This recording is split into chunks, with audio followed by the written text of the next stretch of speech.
El domingo por la noche la mesa estaba puesta como de costumbre en casa de Claudia. Una vajilla blanca con ribetes dorados, copas de cristal reluciente y un centro de flores frescas que ella misma había presumido haber comprado en una boutique de decoración del Tubo. Yo me había esforzado en preparar mi especialidad cordero asado con hierbas de la huerta. Una receta que mi difunto esposo, David, siempre alababa. La conversación transcurría entre anécdotas banales y risas forzadas. Sergio, mi yerno, bebía vino caro que yo misma había llevado como obsequio, girando la copa con la suficiencia de quien cree dominar la situación. Mis nietos, Camila y Nicolás, picoteaban las aceitunas con inocencia, sin advertir las corrientes tensas que cruzaban por debajo de la mesa. Fue en ese instante, mientras cortaba la carne y servía un trozo en el plato de Claudia, cuando ella, sin previo aviso, se inclinó hacia mí con una sonrisa cargada de veneno. «Mamá, dime, ¿qué se siente ser un perdedor?» El cuchillo se me quedó suspendido en el aire. Un segundo de silencio absoluto precedió a una carcajada que estalló como pólvora. Sergio se rió a mandíbula batiente. Y detrás de él, algunos amigos que habían invitado a la cena siguieron la broma como si se tratara de un espectáculo. Solo mis nietos se quedaron serios, confundidos, mirando de un lado a otro. Yo bajé el cuchillo con calma y apoyé el tenedor sobre el plato. No respondí de inmediato. Dejé que la risa se consumiera por sí sola. Claudia, con los ojos brillantes, parecía disfrutar de aquella humillación pública, convencida de que yo callaría como tantas veces. Perdedor, repetí, con voz suave pero firme, pues este perdedor ya no pagará más sus cuentas. El aire se cortó como un cristal quebrado. Las sonrisas se borraron en un instante. Sergio parpadeó incrédulo, y Claudia abrió la boca como si no hubiera escuchado bien. Yo, sin perder la calma, saqué de mi bolso un sobre grueso que había traído conmigo. Lo dejé sobre la mesa, justo entre el candelabro y la fuente de cordero. 12 años de recibos, hipotecas, matrículas, seguros médicos, vacaciones y hasta los muebles de esta casa, dije, empujando el sobre hacia ellos. Aquí está la prueba de lo que este perdedor ha hecho, mientras ustedes se reían. La cara de Sergio se volvió ceniza. Claudia miraba el sobre como si fuese un animal venenoso. Los amigos dejaron de sonreír. Algunos se removieron incómodos en las sillas. Me serví un poco de agua y bebí con tranquilidad. Nadie se atrevió a romper el silencio. Recordé entonces todas esas noches en las que había transferido dinero sin que nadie me lo pidiera directamente, convencida de que estaba protegiendo a mi hija, cumpliendo la promesa que le hice a David en su lecho de muerte, que no les falte nada. ¿Sabéis cuánto nada ha costado? Continué.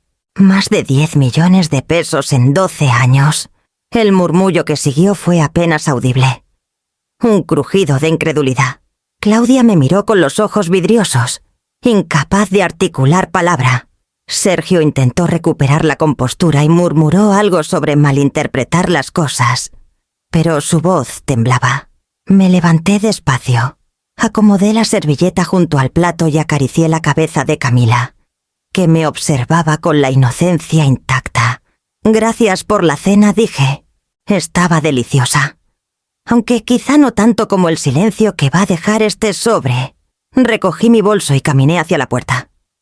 Nadie se levantó para detenerme. Solo escuché el leve tintineo de la copa de Sergio, temblando en su mano, y la respiración entrecortada de Claudia. Afuera, la noche de Zaragoza estaba fresca, con un aire que olía dignidad recobrada.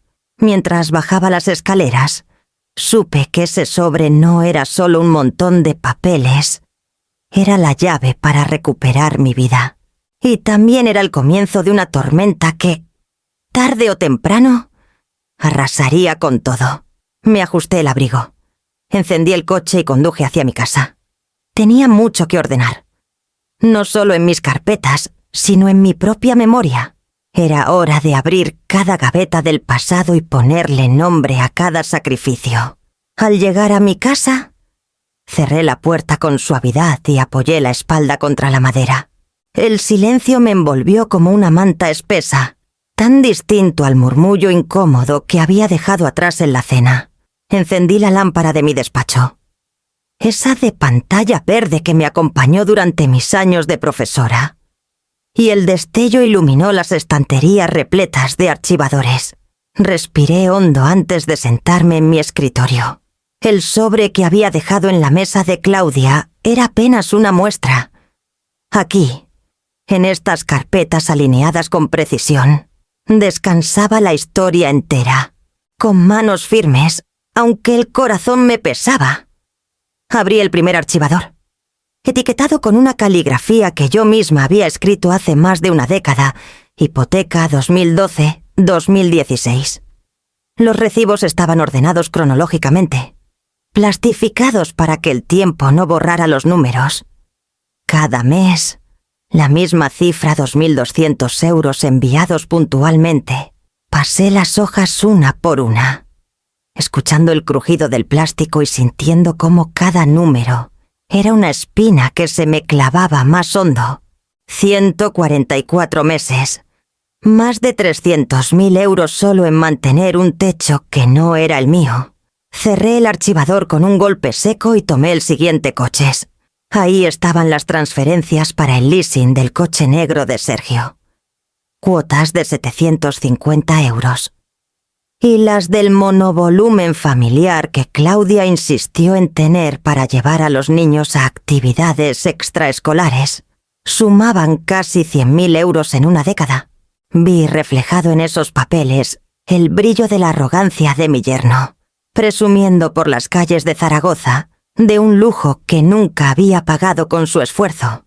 Pasé luego a las carpetas amarillas, marcadas como colegio.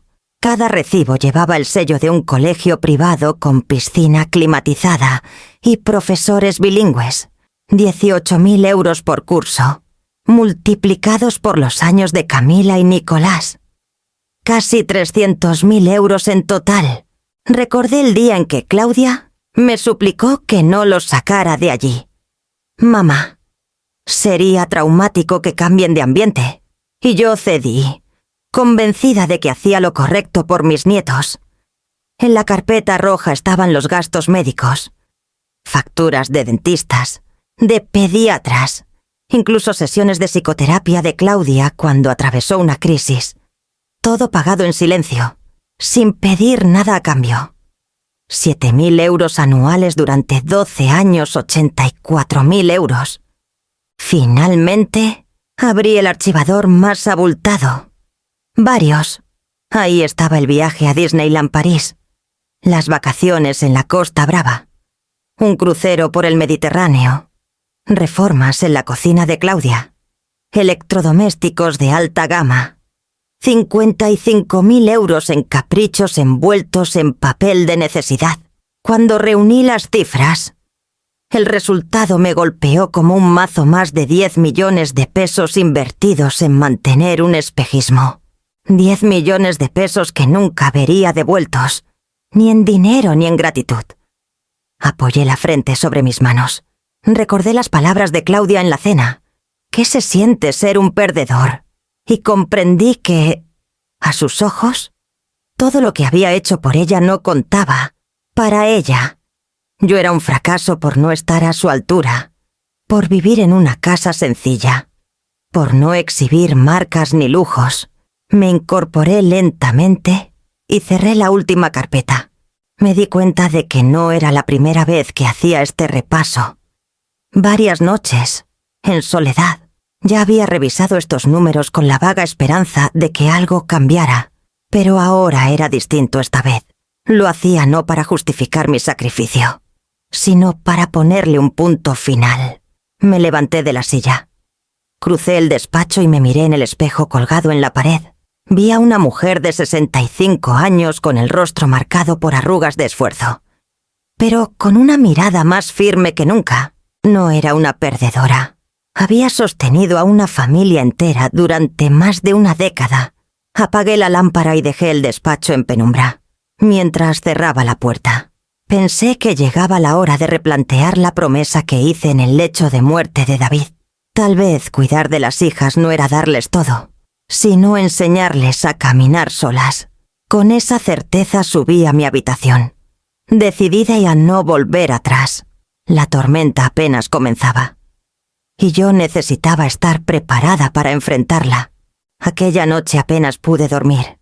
Daba vueltas en la cama, sintiendo que el peso de los archivadores me oprimía el pecho como si aún los tuviera encima. Al cerrar los ojos, no veía números ni facturas, sino el rostro de David, mi marido, en su última noche en el hospital Miguel Servet. Era el otoño de 2010. El olor a desinfectante impregnaba cada rincón, y la luz mortecina de los fluorescentes hacía que su piel, ya pálida, pareciera casi transparente. Recuerdo cómo apretaba mi mano con la poca fuerza que le quedaba, sus labios resecos formando palabras entrecortadas. «Leonor», me dijo, con un hilo de voz que todavía puedo escuchar como un eco. «Cuida de nuestras hijas, que no les falte nada». Yo asentí, con los ojos inundados de lágrimas. No quise discutir en ese momento. No era hora de cuestionar nada. Quería darle paz en su despedida, prometerle que seguiría su voluntad. Él sonrió débilmente, y minutos después cerró los ojos para siempre. Durante años repetí esas palabras como un mantra. «Cuida de nuestras hijas, que no les falte nada». Cada vez que Claudia me pedía ayuda, cada vez que Sergio aparecía con un nuevo imprevisto, recordaba esa promesa y abría la cartera. Yo me convencía de que era amor, de que estaba siendo fiel a la memoria de mi marido. Pero ahora, con más de 10 millones de pesos invertidos en una vida que no era la mía, me preguntaba si había entendido mal aquel encargo. ¿Acaso David me pidió que las mantuviera eternamente como si fueran niñas indefensas? ¿O simplemente quería que les diera la fuerza suficiente para levantarse solas? Me levanté de la cama y fui al salón. Allí estaba el retrato de nuestra boda, con David mirándome con aquella expresión de orgullo. Me senté frente a la foto y hablé en voz baja, como si él pudiera escucharme todavía. «He cumplido tu palabra, David. He hecho más de lo que imaginaste, pero ya no sé si cuidarlas significa seguir sosteniendo sus caprichos. Estoy agotada».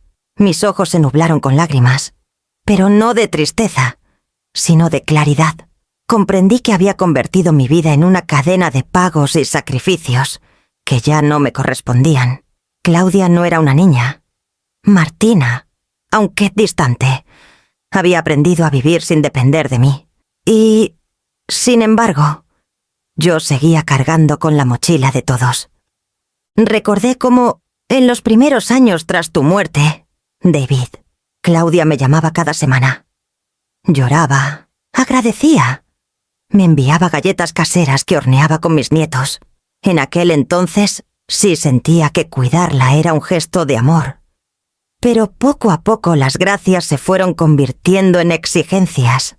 Los «podrías ayudarme» se transformaron en «tienes que hacerlo». Y yo, por no traicionar tu memoria, me dejé arrastrar. Apoyé la cabeza contra el sofá y cerré los ojos. La pregunta me martilleaba.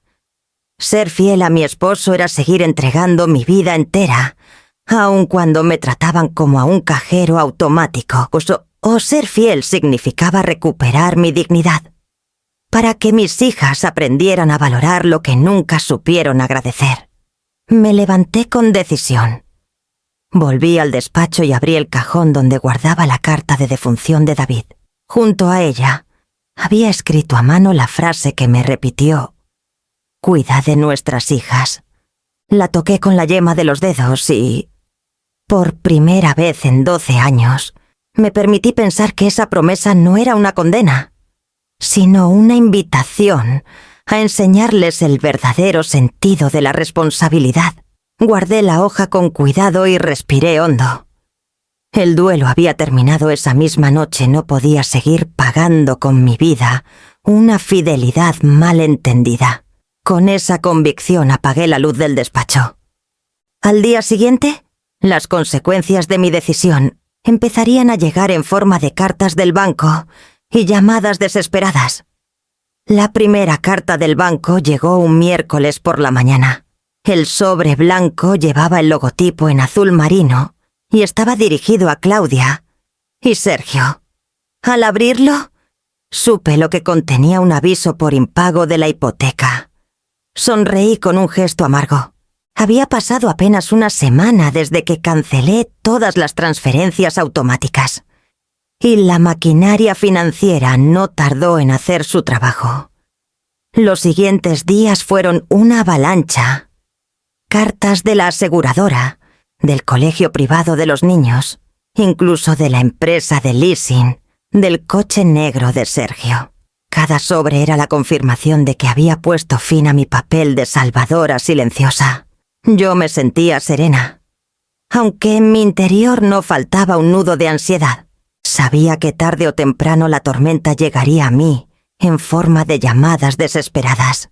El primer timbrazo sonó la tarde del viernes. Contesté con calma. ¿Mamá era Claudia? Con voz fingidamente nerviosa. Ha llegado una carta del banco. Dicen que no se ha pagado la cuota de la hipoteca. Tiene que ser un error. ¿Verdad? Respiré hondo antes de responder. No, hija. No es un error. He cancelado todas las domiciliaciones. Hubo un silencio breve, seguido de un jadeo ahogado. ¿Cómo que has cancelado? Claudia buscaba palabras. Pero... ¿y la casa? ¿Y los niños? ¿La casa es tuya? Claudia, los niños son tuyos. Vuestras responsabilidades no son mías. Antes de que pudiera replicar, escuché de fondo la voz de Sergio, cada vez más alta. ¡Pásame el teléfono! Su tono era agresivo, cortante. Claudia titubeó, y luego escuché a Sergio al otro lado. Leonor, ¿qué demonios has hecho? Esto es ilegal. No hay nada ilegal en dejar de pagar lo que nunca fue mi obligación. Repliqué con voz serena. Claro que lo es, bramó. 12 años pagando crean un compromiso. Es un contrato, aunque no esté escrito. Has puesto en riesgo a tus propios nietos. Me mordí el labio para no gritar. Si de verdad piensas en ellos, empieza por asumir que tú y Claudia sois los responsables de mantener su hogar. Escuché un golpe, quizás un puño sobre la mesa, y luego un murmullo de Claudia intentando calmarlo. Yo apreté el auricular contra mi oído, recordando la paciencia infinita que había tenido durante más de una década. Esa paciencia se había terminado. No pienso discutir más, dije finalmente. Ya no voy a seguir pagando. Colgué con un pulso firme, aunque el corazón me latía a toda velocidad. Esa misma noche recibí otra llamada. Esta vez del colegio, la secretaria administrativa, con tono profesional pero incómodo, me informó de que la mensualidad de Camila y Nicolás estaba pendiente. Al parecer, Sergio había dado mi número como contacto principal de pagos. Lo siento, le respondí, pero a partir de ahora deberán dirigirse a los padres de los alumnos. Colgué con una mezcla de alivio y dolor.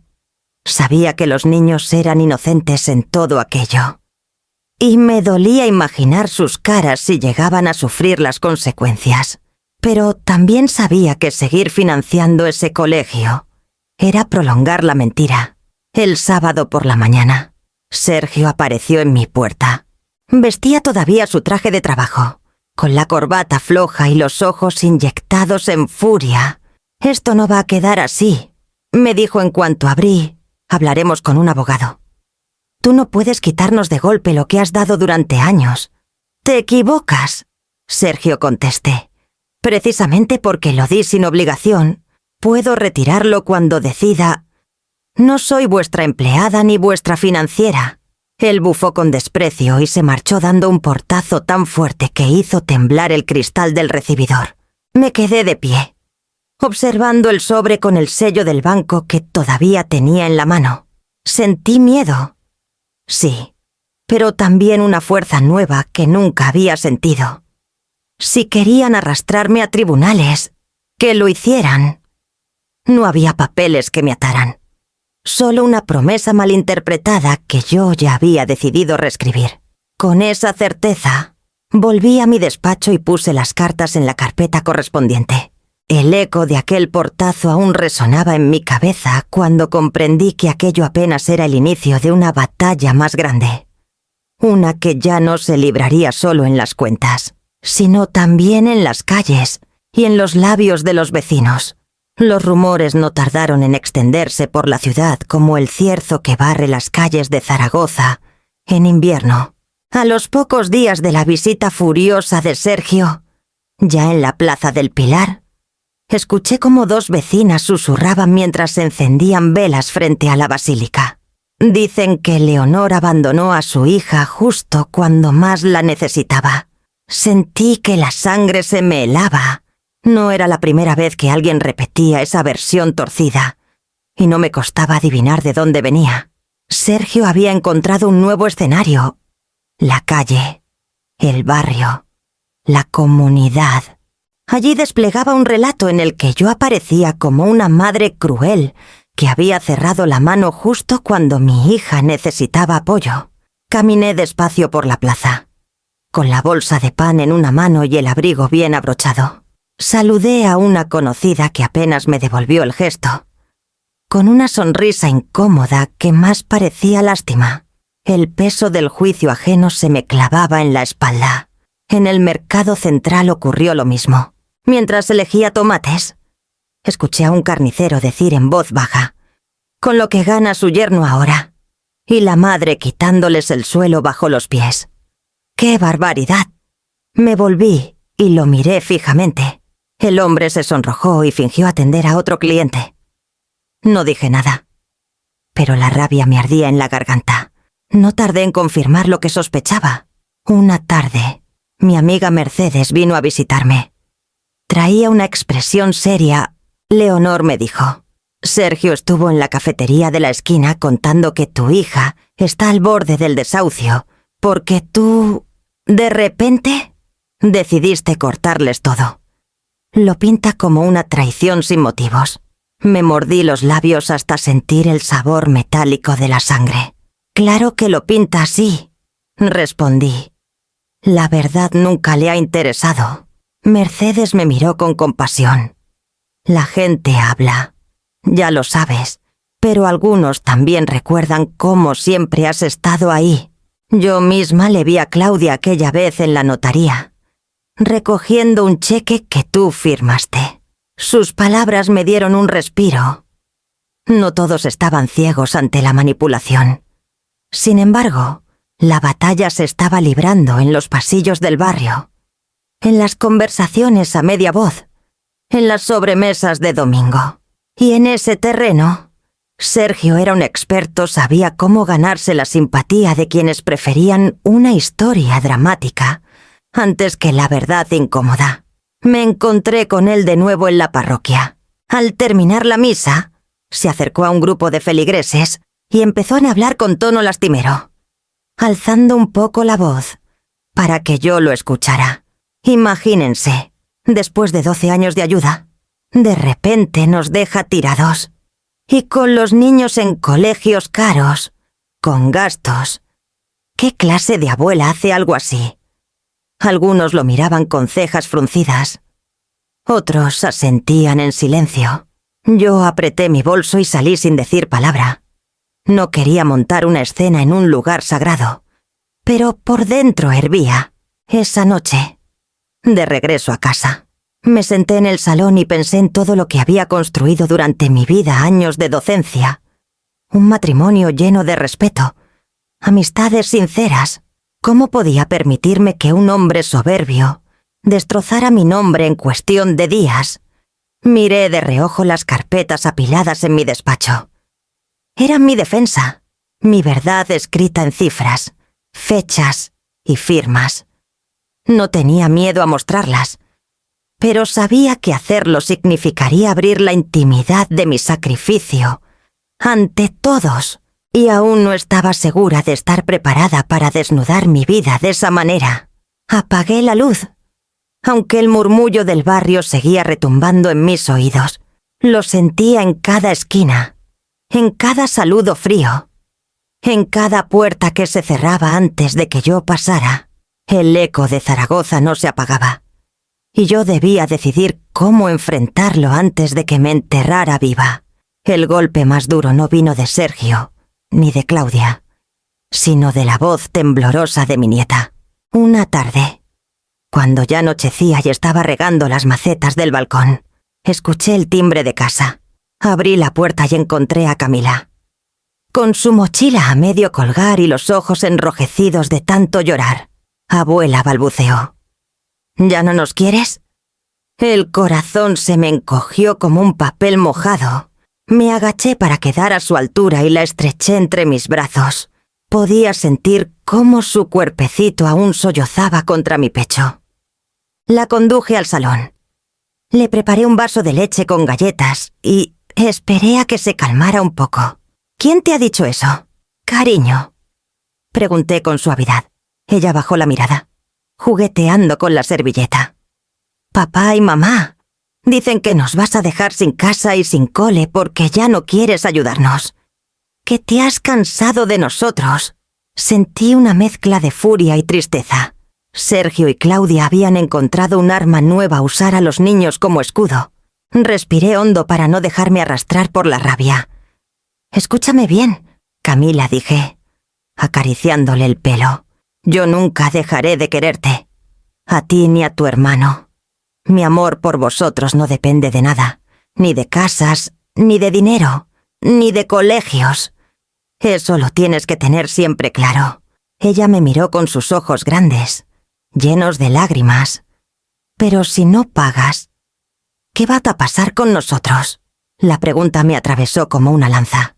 Me tomé un momento antes de responder. Lo que va a pasar es que vuestros padres tendrán que hacerse cargo de lo que les corresponde. El amor no se mide en euros. Camila, yo os puedo dar abrazos, cuentos, tardes de juegos en el parque, meriendas en mi casa. Eso es querer. Lo otro, pagar facturas eternamente. No es amor, es dependencia. Se quedó en silencio, procesando mis palabras. A su edad, no debía cargar con estas preocupaciones, pero la habían puesto en medio de un conflicto que no le pertenecía. Para distraerla, saqué del cajón un álbum de fotos. Aparecíamos ella y yo montando un castillo de cojines en el salón. Nicolás pintándome las manos con rotuladores, mientras yo fingía enfado. Camila sonrió débilmente al recordar. «¿Ves?», le dije, «esos momentos no los puede quitar nadie. Ni el dinero ni las discusiones. Eso es lo que de verdad nos une». Después de un rato, Camila se tranquilizó. La llevé de regreso a casa. Aunque en el portal me encontré con Claudia, me esperaba con los brazos cruzados, el gesto duro y los ojos encendidos. «¿Qué le has dicho a mi hija?», me espetó sin saludar. «La verdad», contesté con calma, «que su abuela la quiere más allá de cualquier factura». Claudia apretó los labios, furiosa, siempre dramatizando. «Has metido ideas en su cabeza». «No, Claudia. Lo que mete ideas en su cabeza es escucharos hablar de mí como si fuera un monstruo». Ella me dio la espalda y empujó suavemente a Camila hacia adentro. La niña me lanzó una última mirada. Una mezcla de alivio y confusión. Regresé a mi casa con una pesadez enorme. Me dolía en el alma ver cómo utilizaban a los pequeños para reforzar su discurso victimista. Y al mismo tiempo, aquella conversación me dio una claridad nueva. Si hasta los niños podían empezar a entender que el amor no se compra, ¿qué excusa tenían los adultos para no aceptarlo? Me senté en mi sillón favorito. acariciando la manta de lana que David y yo compramos en un viaje a Teruel. Cerré los ojos y me prometí que no permitiría que manipularan más a mis nietos. Tendría que encontrar la manera de protegerlos también en medio de esta tormenta. La noche cayó sobre Zaragoza con un silencio pesado, pero en mi interior comenzaba a gestarse una decisión, si Sergio y Claudia querían arrastrarme al barro delante de los demás. Yo estaba lista para exponer mi verdad. El domingo por la tarde estaba preparando una infusión de manzanilla, cuando escuché golpes insistentes en la puerta. No eran los toques tímidos de los nietos, ni la visita cordial de una vecina, eran golpes secos, como si quisieran derribarla. Abrí con cautela y allí estaban Claudia y Sergio. Ni un saludo, ni una excusa. Simplemente empujaron la puerta y entraron, arrastrando el aire helado del pasillo. «Tenemos que hablar», dijo Sergio, con la mandíbula apretada. «No tenemos». Sergio, respondí. «Vosotros habéis decidido venir sin permiso». Claudia se cruzó de brazos. Sus ojos brillaban de rabia. «Exigimos que sigas pagando». Soltó sin rodeos. «No puedes desentenderte ahora». Me quedé mirándolos, intentando recordar si alguna vez me habían pedido algo con la palabra «por favor». No encontré ningún recuerdo. «¿Exigís?», repetí. Interesante verbo para dirigirse a una madre. Sergio avanzó un paso, invadiendo mi espacio.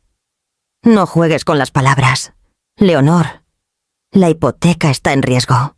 El colegio reclama las cuotas. El coche puede ser embargado. Llevas 12 años haciéndote cargo. No puedes cortar de golpe».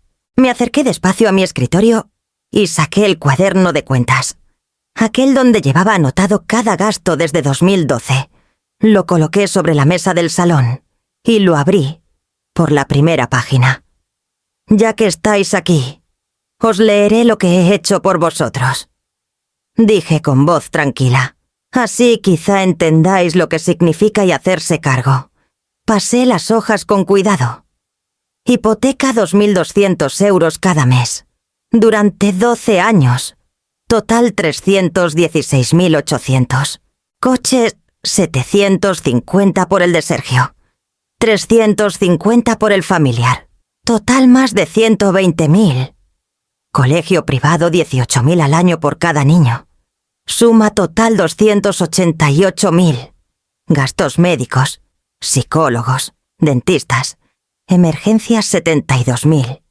Vacaciones, reformas, caprichos 55.000. Cerré el cuaderno con un golpe seco. En total, cerca de 1 millón de euros. 1 millón que salió de mi jubilación, de mis ahorros, de la vida que nunca viví, porque estaba pagando la vuestra. El silencio fue tan espeso que podía cortarse con un cuchillo. Sergio abrió la boca para replicar, pero no le salió sonido. Su rostro se volvió pálido, como si las cifras lo hubieran dejado sin aire. Claudia, en cambio, se llevó una mano al pecho y fingió indignación. «Eso lo hacías porque querías», dijo, con voz quebrada. «Nadie te obligó». «Exacto», respondí. «Lo hacía porque quería. Porque pensé que era lo mejor para vosotros. Porque confundí amor con servidumbre. Pero ya no». Sergio recuperó de pronto algo de fuerza y golpeó la mesa con el puño. «No puedes echarnos en cara lo que diste voluntariamente». «No os lo echo en cara. Solo pongo un límite. Y los límites son lo que define si una relación es sana o si se convierte en abuso». Claudia empezó a llorar, pero no con lágrimas limpias, sino con ese llanto que huele a chantaje emocional. «¿Qué va a ser de mis hijos?», gimió. «¿Vas a dejarlos en la calle?». Me acerqué a ella y le sostuve la mirada. «Tus hijos tienen padres, y esos padres deberán aprender a mantenerlos. Mi papel de madre no se mide en cheques ni en transferencias». Sergio bajó la vista, tragando saliva. Vi en sus ojos un destello de miedo. Sabía que aquellas cifras eran una condena silenciosa. No podían negar lo que estaba escrito en mi cuaderno, rubricado con fechas y cantidades. Me levanté y recogí el cuaderno. Si de verdad queréis hablar de responsabilidades, traedme pruebas de que yo firmé algún contrato para manteneros de por vida. Mientras tanto, podéis seguir exigiendo lo que queráis. Yo he decidido no pagar más. Los acompañé hasta la puerta. Claudia sollozaba. Y Sergio, pese a su rigidez, parecía tambalearse bajo el peso de la evidencia. Cuando salieron, cerré despacio y apoyé la frente contra la madera. Sabía que no se rendirían. El orgullo de Sergio y la dependencia de Claudia eran más fuertes que cualquier número escrito en un cuaderno. Los días siguientes a la irrupción de Claudia y Sergio en mi casa fueron un desfile de murmullos y miradas esquivas. Zaragoza nunca le había sido una ciudad grande para mí. En cada esquina encontraba conocidos, y ahora todos parecían tener una opinión sobre mi vida. En el mercado central, mientras escogía acelgas y naranjas, noté que 2 mujeres hablaban bajito a escasos metros. Con lo que gana el yerno. No decía una... Pues dicen que la madre le retiró toda la ayuda de golpe. Y claro, los pobres niños. Me giré y las saludé con una sonrisa forzada. Se quedaron calladas de inmediato, agachando la vista hacia los tomates como si fueran lo más interesante del mundo. Sentí un pinchazo en el pecho. No me juzgaban por lo que sabían, sino por lo que Sergio se había encargado de difundir. En la iglesia, la escena fue parecida. Tras la misa, varias feligresas se acercaron a Claudia para consolarla. Ella hablaba con voz dolida, repitiendo que estaba abandonada por su madre. Yo pasé cerca y escuché la frase como una piedra lanzada al aire. Una madre nunca debería cerrar la puerta a sus hijos. Me mordí la lengua y seguí adelante. El templo no era lugar para discusiones, y yo me negaba a darles un espectáculo. Sin embargo, cada palabra me pesaba como plomo. No todo eran reproches. Una mañana, al salir de la frutería, me encontré con Manuela, una vecina mayor que conocía a Claudia desde pequeña. Me tomó del brazo con firmeza. «No te preocupes, Leonor. Yo sé lo que has hecho por ellos. Te vi más de una vez en la secretaría del colegio, pagando las matrículas, y nunca dijiste nada». La sinceridad de sus ojos me dio un respiro. Saber que alguien había sido testigo de mis sacrificios me sostuvo un poco en medio de tanta hostilidad. También Mercedes, mi amiga de siempre, salió en mi defensa en una conversación en la Plaza del Pilar. Un grupo de vecinos comentaba que yo era una madre despiadada. Ella se plantó y replicó: «Despiadada. Despiadada es la hija que convierte la ayuda en obligación». Yo he visto con mis propios ojos cómo Leonor quitaba de su bolsillo para que esa familia viviera como marqueses. La discusión se dispersó entre incomodidad y silencios, pero al menos mi nombre no quedó manchado sin respuesta. Aún así, la presión era constante. Cada vez que iba al supermercado, notaba miradas que se apartaban, susurros apagados tras los pasillos de los detergentes. Y lo peor era pensar en mis nietos, expuestos a esa misma murmuración en el colegio o en el parque. Una tarde, de camino a casa, pasé por delante de la cafetería donde Sergio solía reunirse con conocidos. Lo vi en una mesa, gesticulando con las manos y hablando alto. Al percatarse de mi presencia, bajó la voz. Pero las sonrisas de los que lo acompañaban ya habían hecho su efecto. Era evidente que continuaba alimentando su relato de víctima. Al llegar a mi portal, me detuve un instante. El eco de la ciudad parecía volverse un tribunal sin jueces, donde cada vecino era jurado y cada rumor era un veredicto. Yo podía esconderme y esperar que amainara, o podía prepararme para mostrar la verdad. Con todas sus cifras y papeles, subí las escaleras con paso firme. No quería que Sergio ni Claudia creyeran que el barrio podía dictar sentencia sobre mí. Sabía que tarde o temprano tendría que enfrentarme no solo a ellos, sino a todo un entorno que ya estaba dividido entre quienes creían en mi sacrificio y quienes preferían la historia fácil de la ingratitud. Esa noche, mientras guardaba la compra en la despensa, pensé que había llegado la hora de no callar más. Mis carpetas no podían seguir siendo solo mi secreto. Si la comunidad iba a juzgarme, lo haría con la verdad delante. El aviso llegó en un sobre con membrete del juzgado de primera instancia. Lo encontré en el buzón una mañana fría de noviembre, y aunque no iba dirigido a mí sino a Claudia y Sergio, ya sabía de qué se trataba. El banco no había tardado en mover ficha 30 días para saldar la deuda hipotecaria, o se iniciaría el embargo de la vivienda. Guardé la carta en mi bolso, sabiendo que no tardarían en presentarse. Y no me que equivoqué. Esa misma tarde, Claudia apareció en mi casa, con el rostro desencajado y los ojos rojos de tanto llorar. Tras ella entró Sergio, altivo como siempre, aunque la tensión en su mandíbula lo delataba. «Nos van a quitar la casa», gritó Claudia, agitando la carta delante de mí. 30 días, mamá, 30 días. ¿Cómo puedes permitir esto? La dejé soltar su rabia sin interrumpirla, cuando se detuvo a tomar aire.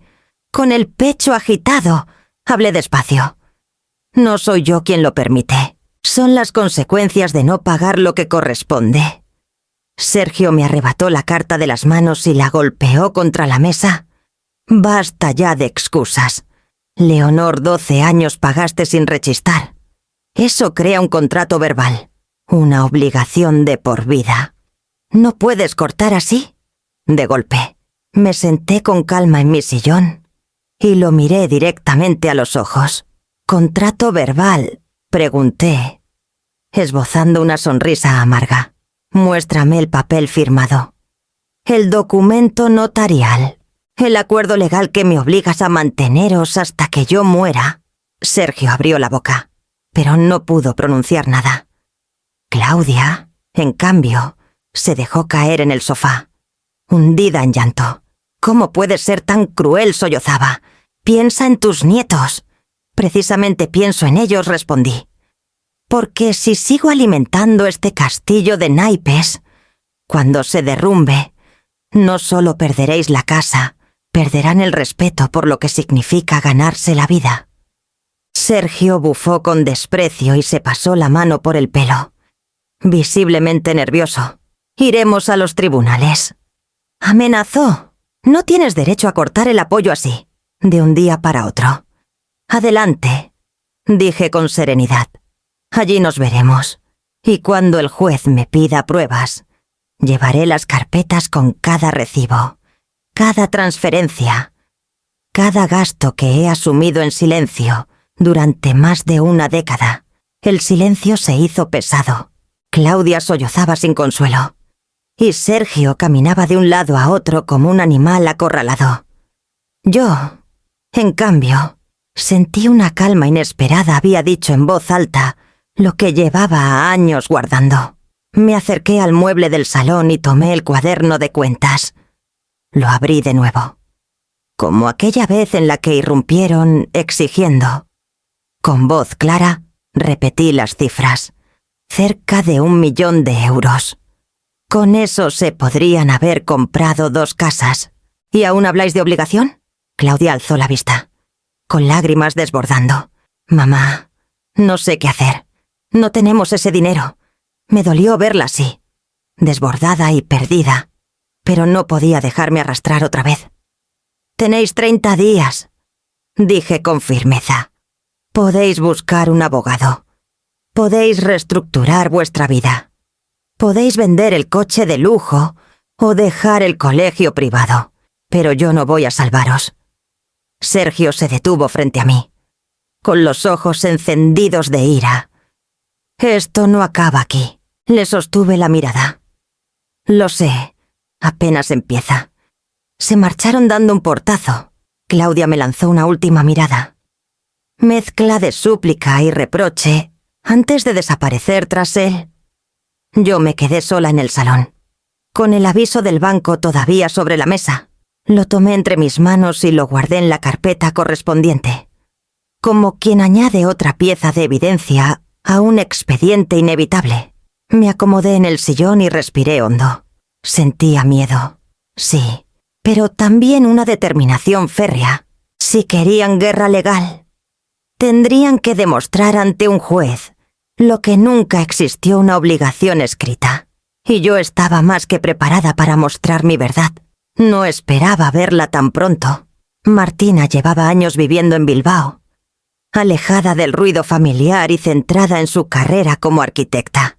Su vida parecía transcurrir en otro mundo, con visitas esporádicas en Navidad o en cumpleaños señalados.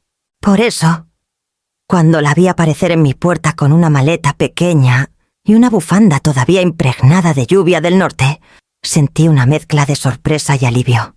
Mamá dijo, abrazándome con fuerza: «Me he enterado de todo». La invité a pasar, y apenas dejamos la maleta en el pasillo, comenzó a casatablar. Sus palabras brotaban con la firmeza de quien ha reflexionado durante horas en un tren. Claudia me llamó hace unos días. Lloraba. Decía que las habías abandonado, que los niños estaban a punto de quedarse sin casa, que estabas siendo cruel. Pero yo la conozco, mamá. Sé cómo dramatiza, así que vine a escucharte a ti. Nos sentamos en el salón, y yo le mostré las carpetas, una por una. Las mismas cifras que había leído en voz alta frente a Claudia y Sergio se desplegaron ahora ante los ojos de su hermana menor. Martina pasó los dedos por los recibos, por los cheques, por las facturas escolares. No dijo nada hasta que cerró la última carpeta. 1.000.000 de euros, murmuró. Y aún así tienen la desfachatez de llamarte egoísta. La miré, esperando su juicio. Lo que das ingratitud, añadió. Tarde o temprano se convierte en deuda, y la deuda siempre envenena. Sus palabras me hicieron temblar, porque resumían en una frase el peso de los últimos 12 años. La abracé, sintiendo que, al menos, una de mis hijas entendía la raíz del problema. Al día siguiente, Claudia apareció con Sergio. No esperaban encontrarse a su hermana menor sentada a mi lado. «¿Qué haces aquí?», preguntó Claudia, con un gesto de incomodidad. «He venido a ver a mamá y a enterarme de la verdad», contestó Martina, firme. «Y la verdad es que lleváis más de una década viviendo del esfuerzo de ella». Claudia enrojeció. «No es tan simple. Mamá nos prometió cuidarnos». Martina se levantó de la silla, con una calma que contrastaba con la furia de su hermana. «Sí, os cuidó, más de lo que cualquiera hubiera hecho. Pero el cuidado no es eterno si se convierte en abuso. ¿Sabes lo que veo? Una mujer que os sostuvo mientras vosotros gastabais, como si el dinero creciera en los árboles». Sergio intentó interrumpir, pero Martina no le dio espacio. «Yo no necesito nada de mamá. Nunca lo he pedido. Y quizás por eso sé valorar lo que ha hecho por vosotros. La habéis reducido a un cajero automático, y aún tenéis el descaro de llamarla cruel». Claudia se quedó callada, con los ojos llenos de lágrimas. Sergio, sin embargo, apretó los dientes. «No entiendes la presión que tenemos», masculló. «El banco, el colegio, las apariencias». «Las apariencias no dan de comer», replicó Martina. «El trabajo sí, y eso es lo que os negáis a aceptar». El silencio que siguió fue insoportable. Claudia se dejó caer en el sofá, derrotada, mientras Sergio se levantaba para salir de la casa dando un portazo. Martina me tomó de la mano, fuerte, como cuando era niña y buscaba seguridad. «No estás sola, mamá, y no vas a volver a estarlo». Aquella noche dormí más tranquila que en semanas. Sentía que el viento había cambiado de dirección, que por primera vez en mucho tiempo no tenía que justificarme. Con Martini Taco a mi lado, comprendí que la balanza podía empezar a inclinarse hacia la verdad, y no tardaríamos en comprobarlo, porque al día siguiente recibí una invitación inesperada, una reunión vecinal en la que, sin saberlo, Sergio había preparado el terreno para exponerme públicamente. El salón de actos de la asociación de vecinos estaba lleno aquella tarde.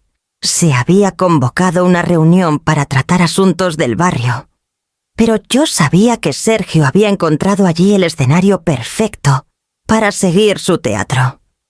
Al entrar, lo vi rodeado de varios conocidos, gesticulando con entusiasmo, como un actor que se prepara para su gran papel. Claudia estaba a su lado, con la mirada baja, evitando mis ojos. Me senté en la tercera fila, acompañada por Martina, que había insistido en acompañarme. La reunión comenzó con los temas habituales: limpieza de calles, seguridad, la próxima fiesta del barrio. Todo transcurría con normalidad hasta que Sergio levantó la mano y pidió la palabra. «Quiero aprovechar», dijo con voz grave, buscando que todos lo escucharan, para hablar de un asunto que nos concierne como comunidad. Un murmullo recorrió la sala. Yo ya sabía lo que venía. Mi suegra. Leonor continuó, alzando la voz. Nos ha abandonado de la noche a la mañana. Después de años de aparentar ser una madre ejemplar, nos ha dejado tirados a mí, a mi mujer y a sus nietos. Ahora estamos al borde del desahucio. Algunos vecinos lo miraban con compasión, otros con sorpresa. El murmullo se hizo más fuerte. Sergio aprovechó y añadió, con un dramatismo ensayado: no se trata de dinero, se trata de humanidad. Una madre que abandona a su hija en plena crisis demuestra que nunca fue de fiar. Me puse en pie con calma. Sentí los ojos de todos sobre mí, como cuchillos invisibles. Caminé hasta el frente con paso firme, llevando bajo el brazo un archivador que había preparado la noche anterior. Con el debido respeto dije, yo también quiero hablar. Abrí la carpeta y, una a una, fui sacando facturas y documentos. Hipoteca 2.200 euros al mes durante 12 años. Total 316.800 euros. Colegio privado de los niños 18.000 euros anuales. Total 288.000 euros. Coches 120.000 euros en leasing y préstamos. Gastos médicos 72.000 euros. Vacaciones, reformas, caprichos 55.000 euros. Levanté cada factura para que la vieran, algunas aún con el sello del banco y mi firma. En total concluí cerca de 1 millón de euros. 1 millón que salió de mis ahorros, de mi jubilación, de la vida que no viví, porque estaba pagando la suya. El silencio fue inmediato. El mismo silencio que en la cena había cortado la risa de Claudia. Ahora se extendía por toda la sala. Algunos vecinos bajaron la vista. Otros me miraban con una mezcla de respeto y vergüenza. Sergio intentó hablar, pero las palabras se le atragantaron. Su rostro se había vuelto pálido y sus manos sudaban. Eso no cambia el hecho. Balbuceó de que ahora nos deja tirados. Lo interrumpí con voz firme. No los he dejado tirados. Los he hecho vivir mejor de lo que jamás hubieran podido. He cumplido con creces la promesa que hice a mi esposo. Lo que no voy a hacer es seguir siendo esclava de vuestra falta de gratitud. Martina se levantó desde la tercera fila y añadió, yo soy su hija también, y nunca he pedido un céntimo. Sé lo que ha hecho por vosotros, y sé que la verdad está aquí, en estas carpetas. El murmullo cambió de tono. Ya no eran susurros de compasión hacia Sergio, sino comentarios de incredulidad y reproche hacia él y Claudia. El presidente de la asociación carraspeó. Incómodo. Creo que esto no es el lugar adecuado para un pleito familiar. Pero pues está claro que aquí hay pruebas. y todos hemos escuchado. Guardé los papeles con calma, consciente de que esa tarde había cambiado algo. Sergio había querido humillarme en público y había terminado quedando desnudo ante sus propios vecinos. Me volví hacia él antes de volver a mi asiento. La diferencia entre tú y yo, Sergio, es que yo puedo probar cada palabra que digo. Me senté con la certeza de que lo había desenmascarado, y al mirar a Claudia, vi en sus ojos no solo vergüenza, sino el inicio de un derrumbe que pronto se haría inevitable. La mañana en que se cumplían los 30 días, un funcionario del juzgado apareció en la puerta de Claudia y Sergio.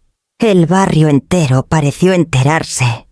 Los coches redujeron la velocidad al pasar. Las vecinas se asomaban entre las cortinas y los murmullos se propagaron como fuego. Yo lo supe porque Claudia vino a mi casa apenas una hora después, con el rostro desencajado y la notificación en la mano. Mamá, van a embargarnos la casa. 30 días exactos, y ya no hay más prórrogas. Su voz era un grito quebrado. Tienes que hacer algo. Por favor. La invité a sentarse, pero no lo hizo. Caminaba de un lado a otro de mi salón como un animal acorralado. La observé en silencio, recordando cuántas veces había corrido a salvarla en situaciones similares. Esta vez, no. Claudia, dije despacio. Llevo 12 años haciendo algo. Ahora os toca a vosotros. Ella se llevó las manos al rostro. No sabes lo que dices. Nicolás tiene exámenes. Camila no puede cambiar de colegio a mitad de curso. ¿Qué será de ellos si nos echan? Me dolió escucharla, pero me mantuve firme. Lo que será de ellos dependerá de la responsabilidad de sus padres. Yo puedo apoyar a mis nietos en lo que necesiten como abuela, pero no voy a pagar más vuestros excesos. En ese momento entró Sergio. Venía con un maletín bajo el brazo y el gesto endurecido. Ni siquiera saludó. He hablado con un abogado, anunció. Dice que después de tantos años de pagos, hay jurisprudencia para considerar tu ayuda como una obligación permanente. No pude evitar soltar una risa amarga. ¿De verdad pensáis presentarle a un juez un caso basado en mamá? Nos acostumbró a vivir de ella. Muéstrame un contrato firmado. Sergio, uno solo. Me sostuvo la mirada un instante, pero enseguida desvió los ojos. Sabía que no existía tal documento. «Esto es un abuso», gruñó. «Nos has tendido una trampa». No le respondí con calma. La trampa os la tendisteis vosotros mismos al confundir mi generosidad con obligación. Claudia comenzó a llorar otra vez. Se arrodilló junto a mi sillón y me agarró las manos. «Mamá, te lo ruego. Aunque sea un año más. Solo hasta que Sergio consiga estabilizarse en su trabajo». Sentí sus dedos fríos y temblorosos, pero también recordé todas las promesas incumplidas que me había hecho en el pasado solo unos meses. Solo hasta que pase esta crisis, siempre había un nuevo motivo. Siempre una excusa. No puedo. Hija, le dije con voz serena. Y, aunque me duela, no quiero. Sergio golpeó la mesa con el puño. «Nos vas a dejar en la ruina». No repliqué. «Os vais a dejar en la ruina vosotros, si no aceptáis vivir con lo que realmente podéis pagar». El silencio se hizo espeso. Claudia seguía sollozando, mientras Sergio caminaba de un lado a otro de la sala, como si buscara una salida invisible. Yo sabía que en ese momento su castillo de naipes se estaba desmoronando y que no tenían más margen de maniobra. Me levanté. Fui hasta mi escritorio y tomé las carpetas. Las puse sobre la mesa de centro y las empujé hacia ellos. «Aquí está todo. Si decidís ir a un tribunal, yo también iré. Con las pruebas. Y creedme, las cifras hablarán por sí solas». Sergio abrió la boca, pero no dijo nada. Claudia, agotada, asintió débilmente, como si finalmente entendiera que no había escapatoria. Los acompañé hasta la puerta. Antes de salir, Claudia me abrazó con un gesto rápido, lleno de contradicción. Sergio, en cambio, no pronunció palabra. Cuando se marcharon, respiré hondo. Sabía que aquel día límite no era el final, sino el punto en el que debían elegir aceptar mis condiciones o perderlo todo. Y al caer la tarde, sonó el teléfono. Era el banco, confirmando que el plazo había vencido y que el embargo avanzaba. El día después de que venciera el plazo de la hipoteca, la tensión en el aire era insoportable. Sabía que en cualquier momento Claudia o Sergio volverían a aparecer, arrastrando el miedo de perderlo todo. Y no me equivoqué. Al anochecer, los dos se presentaron en mi casa. Claudia parecía derrotada, con el rostro pálido y los ojos hinchados. Sergio, en cambio, seguía intentando mantener esa fachada de autoridad que se resquebrajaba con cada palabra. «Mamá, tenemos que hablar», dijo Claudia en un susurro. «Entra», respondí, abriendo la puerta y llevándolos al salón. Me senté frente a ellos, con mi cuaderno de cuentas sobre la mesa. Ya no necesitaba abrirlo. Las cifras estaban grabadas en mi memoria.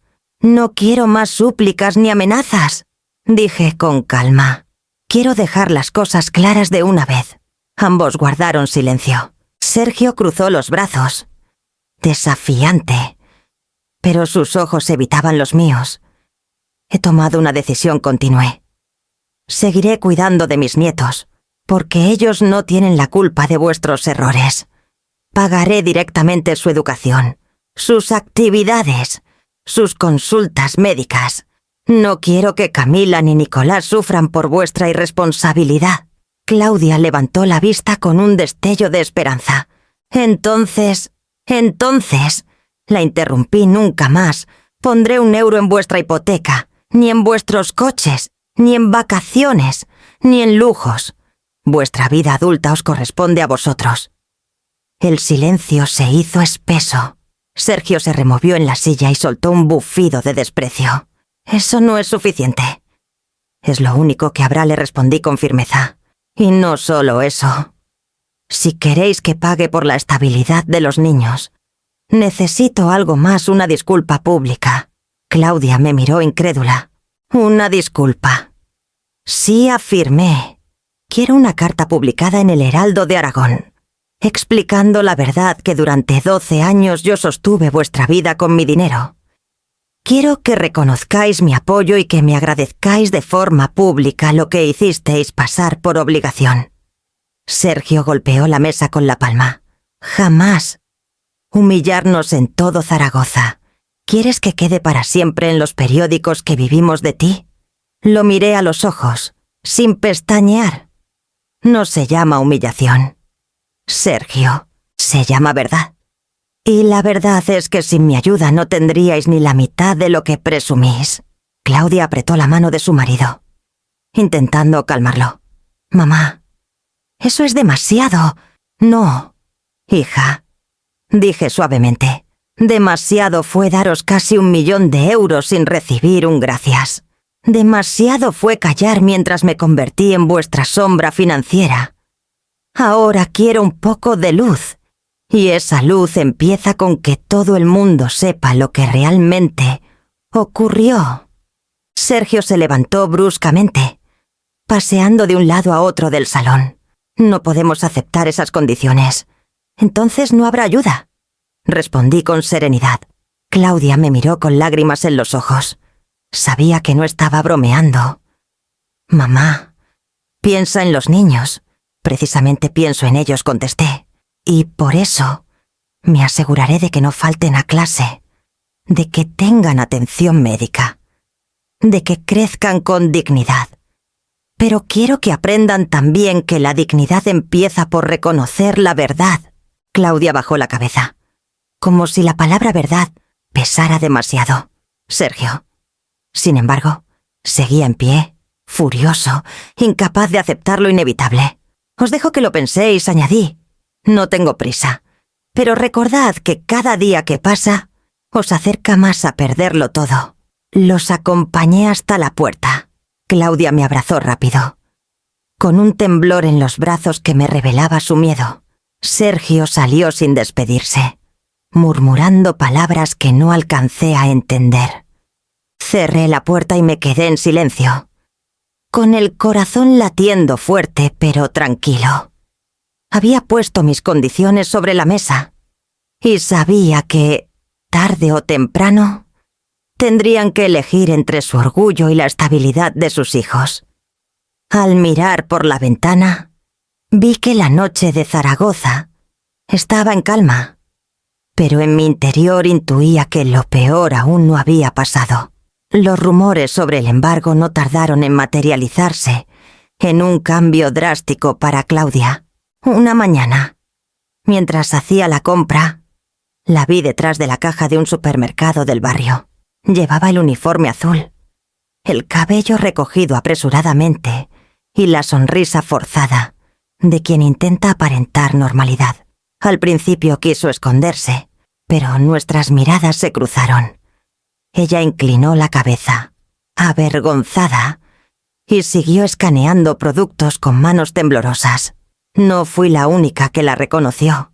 2 antiguas compañeras suyas del colegio pasaron por la fila y la saludaron con un tono que pretendía ser amable, pero estaba cargado de condescendencia.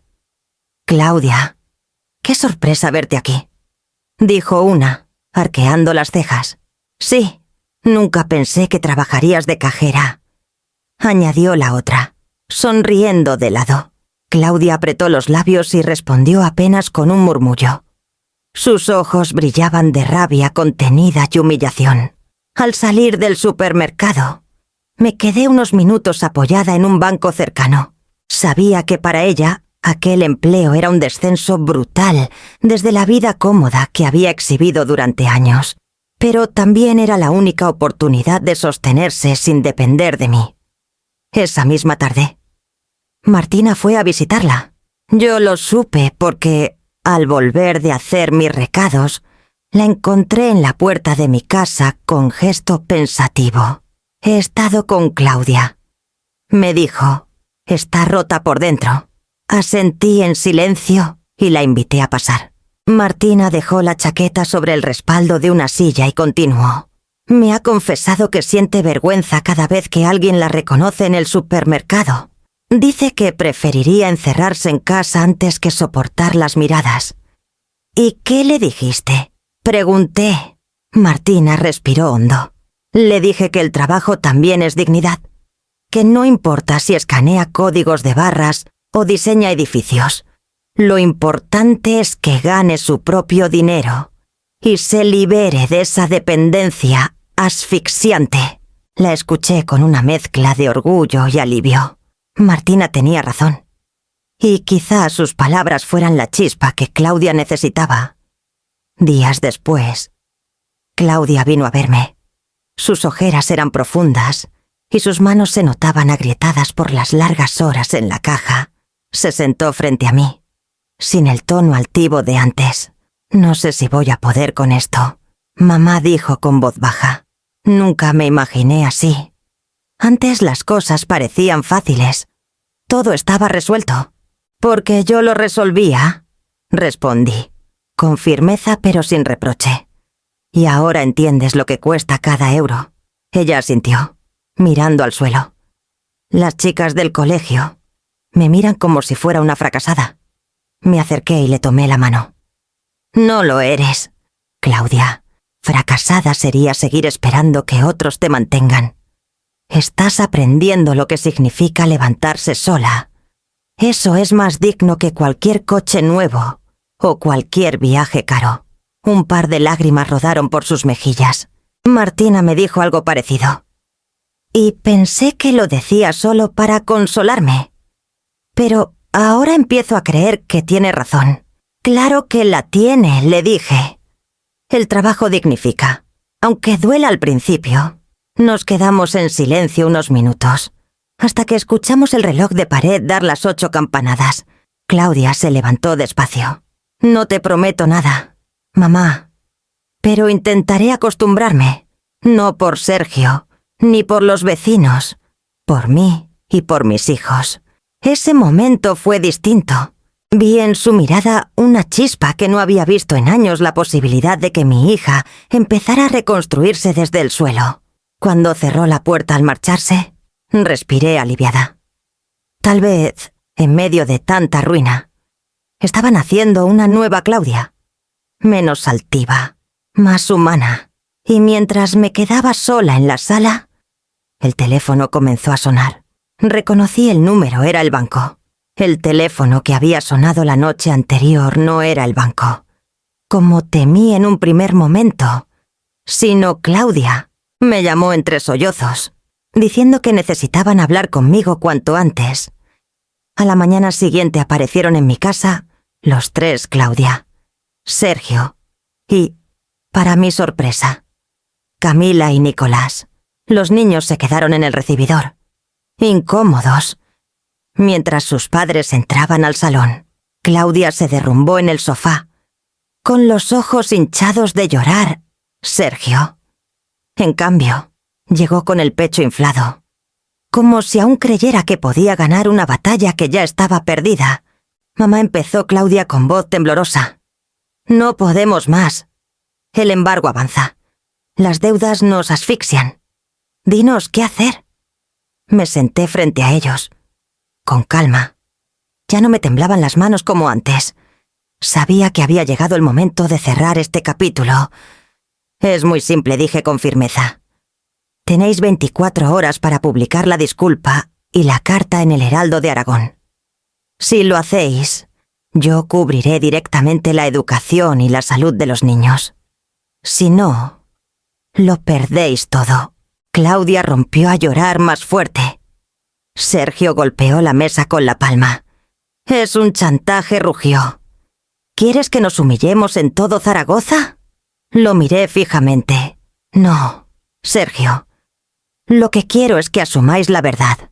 12 años de ayuda no son humillación, son un sacrificio. La humillación es fingir que todo lo que teníais era fruto de vuestro esfuerzo. Claudia se levantó. Se aferró a mi brazo con desesperación. Mamá, por favor, no nos obligues a esto. Los niños sufrirán. Los niños ya están sufriendo, respondí con voz grave. Mira sus caras. Camila y Nicolás, que escuchaban desde la puerta. Tenían los ojos muy abiertos. Camila se abrazaba a su hermano, como si quisiera protegerlo. ¿Por qué estáis gritando?, preguntó Nicolás, con un hilo de voz. El silencio que siguió fue atronador. Sergio se pasó la mano por la frente. Furioso, pero incapaz de responder. Claudia se arrodilló frente a los pequeños, intentando calmarlos. Nada, cariño. Solo son cosas de mayores. Pero ya no había marcha atrás. Los niños habían visto y escuchado demasiado. Precisamente dije con dureza. Cosas de mayores que nunca supiste resolver. Claudia me miró con lágrimas en los ojos. ¿De verdad quieres que tus nietos lean en el periódico que sus padres vivieron de ti? Quiero que lean la verdad, repliqué, y que aprendan que las mentiras, tarde o temprano, se pagan. Sergio me señaló con el dedo, temblando de rabia. Jamás lo aceptaré. Prefiero perder la casa antes que arrastrar mi apellido por el barro.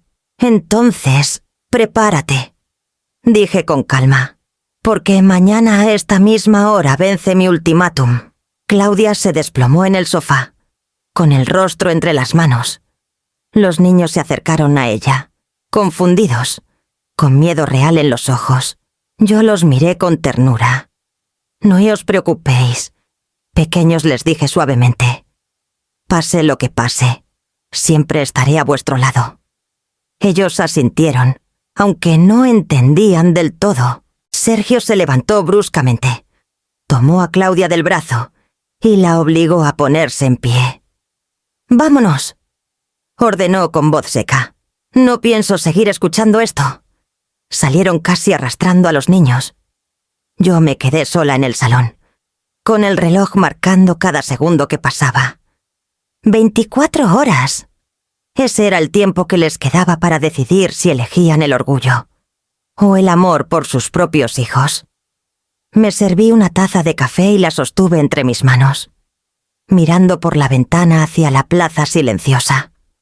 Sabía que la próxima vez que los viera, la decisión estaría tomada. Había pasado un año desde aquella noche en la que fijé mi ultimátum. El reloj de arena de la vida siguió corriendo, y lo que en aquel momento parecía una tormenta interminable, terminó convirtiéndose en la semilla de algo nuevo. Mi casa, aquella en la que tantas lágrimas se habían derramado, ya no era solo un hogar, se había transformado en la Fundación Valdés. Abrí sus puertas para ofrecer becas y talleres a jóvenes de Zaragoza que soñaban con estudiar pero no tenían medios. La antigua sala donde Sergio me gritó ahora estaba llena de mesas de estudio, libros y pizarras con fórmulas y palabras de ánimo. Martina fue mi cómplice desde el principio. Renunció a parte de sus proyectos en Bilbao para volver y acompañarme como codirectora. Su mirada serena y su determinación eran el recordatorio de que no estaba sola, de que aún quedaban hijos que entendían lo que significa la palabra gratitud. Los primeros beneficiados fueron mis propios nietos. Camila y Nicolás entraban cada tarde a la fundación con mochilas cargadas. No de lujos, sino de ilusión. Los vi adaptarse a una vida más modesta, pero también más verdadera. En sus ojos había empezado a nacer el orgullo de esforzarse por sí mismos. Claudia, tras meses de lágrimas y discusiones, tomó una decisión valiente. Se divorció de Sergio. Él siguió aferrado a su orgullo y acabó perdiéndose en su propio vacío. Claudia, en cambio, encontró trabajo fijo en una librería del centro. La primera vez que la vi detrás del mostrador, con un delantal sencillo y las manos acomodando novelas en un escaparate, sentí que algo había cambiado de raíz. Ya no había vergüenza en sus ojos, sino serenidad. Un domingo soleado me senté en la Plaza del Pilar, como tantas veces antes. El murmullo de los turistas se mezclaba con las campanas, y yo sostenía en mis manos el primer boletín de la Fundación Valdés, impreso con ayuda de voluntarios. En la portada aparecía una foto de los jóvenes becados, sonrientes, entre ellos mis nietos. Pensé en todo lo vivido, en los insultos, en las exigencias, en el cuaderno lleno de cifras que se convirtió en mi escudo. Me llamaron perdedora, y lo creí durante un tiempo, arrastrada por la culpa y la manipulación. Pero mirando la plaza, el boletín y las caras de quienes ahora tenían oportunidades, comprendí al fin la verdad. Lo único que perdí fueron cadenas. Respiré hondo, sintiendo el cierzo fresco acariciarme la piel. A mi lado, Martina sonrió en silencio, como si adivinara mis pensamientos. Claudia se acercaba con los niños, trayendo consigo un aire de reconciliación. La vida me había quitado ilusiones, dinero y hasta reputación durante un tiempo.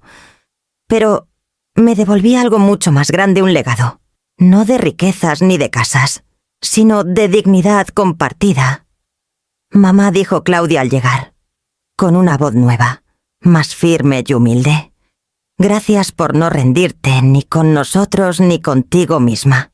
La abracé, sin reproches ni palabras de más. Ya no hacían falta.